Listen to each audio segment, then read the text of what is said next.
Rev your engines and fasten your seatbelts. It's time for Thunder Talk with Dan Bailey, keeping you up to date on everything going on this season at Mississippi Thunder Speedway. Thunder Talk is powered by Arcadia Chrysler, Dodge, Jeep, and Ram. Now, here's your host, Dan Bailey. Hey, race fans, welcome back to another edition of Thunder Talk on WINONA Sports Network 99.3. I'm Dan Bailey. We have a huge night of dirt track fun coming up this evening at Mississippi Thunder Speedway, and we want you to be a part of it. But before we get into that, a quick reminder for all of you listening to the program via the Mississippi Thunder Speedway YouTube channel. Make sure you subscribe, like this video, share it with your friends, and don't forget to click that bell so that you can be kept up to date with reminders when new content is added. Now, the specifics. Where's Machine Night for Mississippi Thunder Speedway? We'll get the green flags flying once again, and it's also the first MTS Free County Fans Night of the 2022 season. That means if you reside in La Crosse County, Wisconsin, Dodge County, Minnesota, or Mitchell County, Iowa, bring some proof of residence, your driver's license, etc., and you get in the grandstands absolutely free. That's right, absolutely free. First green flag tonight scheduled for 7:15. Would love nothing more than to see you at the track tonight. One individual who is planning on being at the track tonight is joining us this week on Thunder Talk. Ian Engrav, driver of the number 3 in the BlackHorse Bar and Grill USRA B-Mod division. Ian, a complete B-Mod rookie in the 2021 season. He's embarking upon season number 2, his sophomore year, and we're going to get all the details right now on Thunder Talk. Ian, first of all, welcome to Thunder Talk. Hey, Dan. Thanks for having me. 2021, your rookie season behind the wheel of a B-Mod. Let's get the lowdown from you. Was it everything that you expected it to be? A little bit. We were really excited to get onto the big track and experience stuff like that, but at times we knew that we were going to have maybe a little bit of difficulties learning, but at the end of the day, we were just really pumped to get out to the track. You know, race fans go to the races and we talk about those guys or gals who have won championships. They're in the upper echelons of the sport. Just a week ago, we had the World of Outlaw late model competitors at Mississippi Thunder Speedway. But a lot of times we forget that every racer had to get started at some point in time. And even though last year was your rookie season behind the wheel of a B-Mod, that's not actually how you got started in racing. Let's go back a couple more years to the first time you strapped into a race car. It was on the Lightning Speedway behind the wheel of a Slingshot, wasn't it? Yeah, we got started in 2018. We actually ran one night in 2017 at the end of the year, and then we ran 2 full years of a Slingshot in 2018 and 2019. Had some success there. Then we decided it was time to make the jump, and we took a break in 2020 to actually find a car and build it, make sure it was what we wanted, and 2021 we made our first night out in the B-Mod. So how did this fascination with motorsports get started for you? I mean, were you a 3-year-old driving your Hot Wheels around the backyard, or was this just something that all of a sudden you thought, hey, I want to give this a try? No, I realized in 2016 or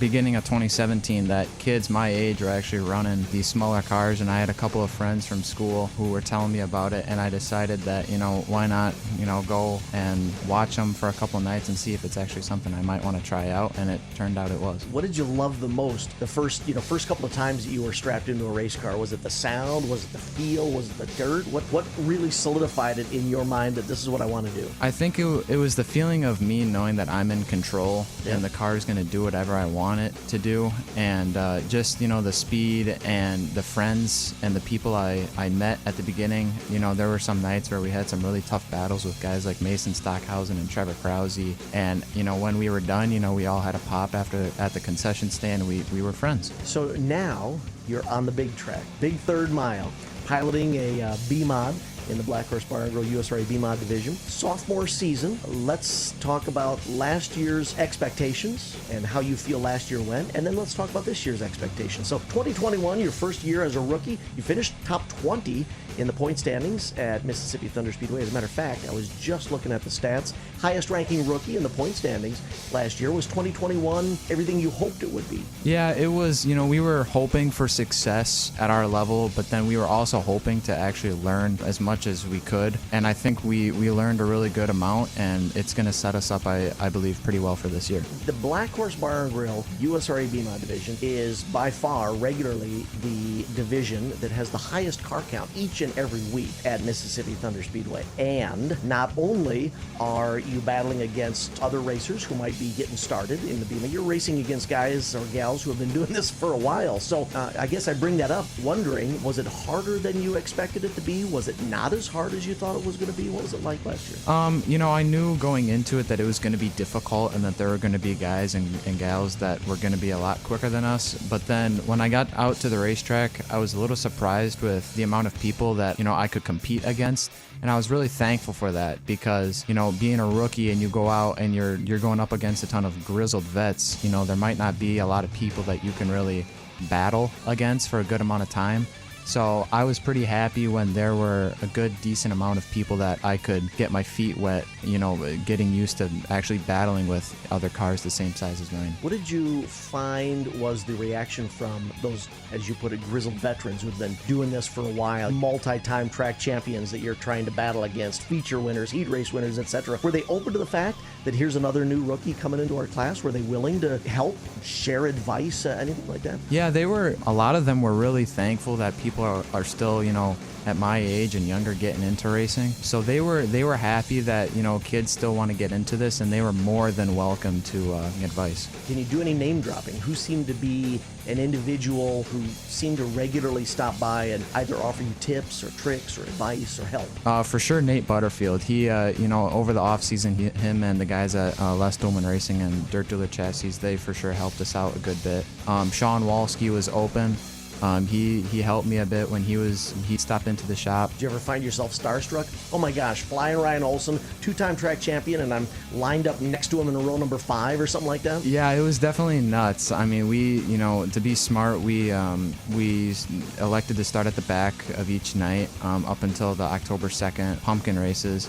But it was weird because I've watched these guys for years, and now, you know, instead of watching the B-Mod race, you're lining up to Parker Hale and Jim Chisholm and those guys. In the olden days, whenever there was a rookie in a division, they'd make them put a big yellow stripe on their rear bumper. I don't think you guys have to do that, but in our mind, we can peel that rookie stripe off your car and focus in on this sophomore season now this year. So what sort of expectations do you have for either yourself as a driver or your team? What sort of goals do you have for this year? We would like to be able to transfer to more A mains. You know, we think the most learning we can really do is on those 20-25 lap shows where you can, you know, experience different track conditions with fast drivers. We'd also like to get more comfortable running the car in different areas of the racetrack.